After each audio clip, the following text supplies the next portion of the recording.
All right, let's talk about a name that for, 500 years has basically meant cunning, manipulation, the dark arts of power, Machiavelli. But was this guy really a teacher of evil? Or was he just the first person with the guts to write down how the world actually works? That's what we're going to dig into.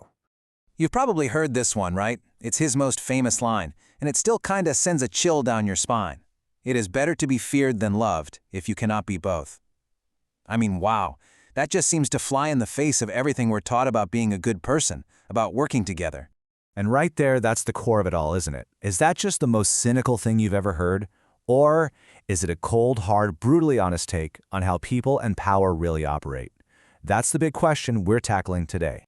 So yeah, for ages the guy's been branded as this prince of darkness, a teacher of evil. I mean, the word Machiavellian literally means you're a scheming, unscrupulous person.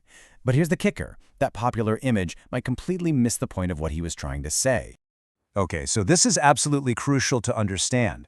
His book, The Prince, it wasn't supposed to be a self-help book on morality.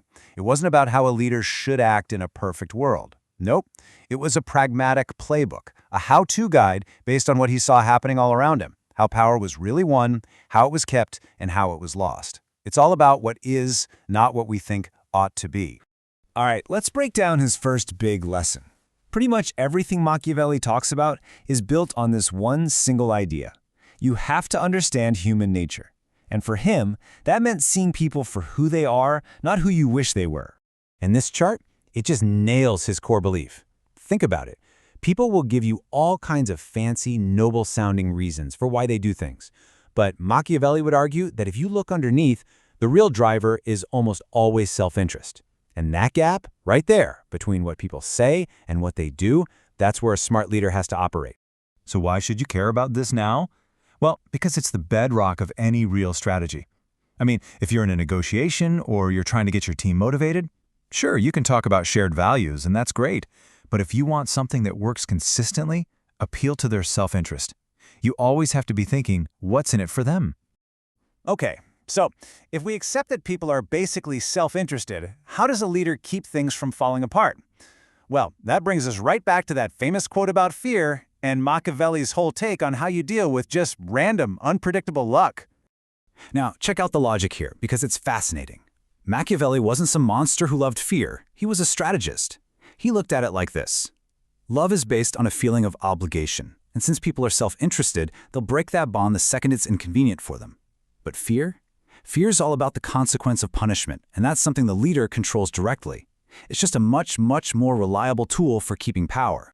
And this part, this is so important, and it's what almost everyone gets wrong about him. Machiavelli draws a huge, thick line between being feared and being hated.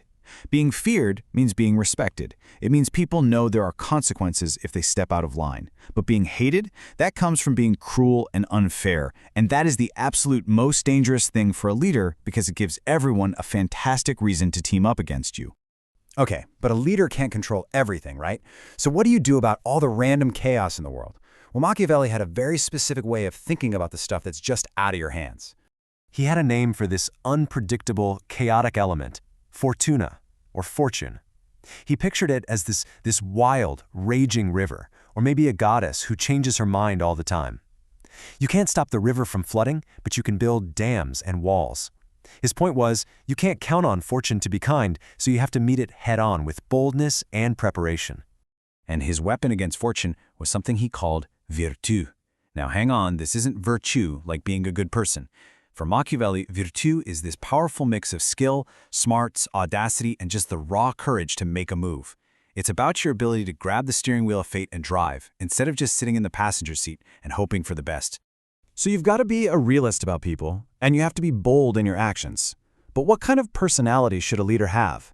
This brings us to his final big lesson, and it's this amazing metaphor, the fox and the lion. So Machiavelli said, a great leader has to be two animals in one. You have to be the lion, strong, powerful, decisive, to scare off the wolves, your direct enemies. But you also have to be the fox, clever, cunning, strategic, so you can spot the traps, the sneaky political plots, and hidden dangers. And here's why you need both. The lion, who's all about brute force, is going to walk right into a clever trap. And the fox, who's all about cunning, is totally defenseless if a pack of wolves backs him into a corner. Real strength, true power, is knowing when to be the fox and when to be the lion. It's the art of adaptability.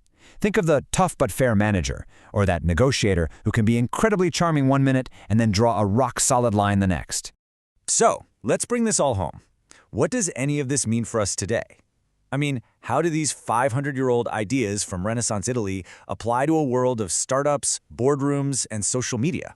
Well, here's the Machiavellian toolkit for the 21st century.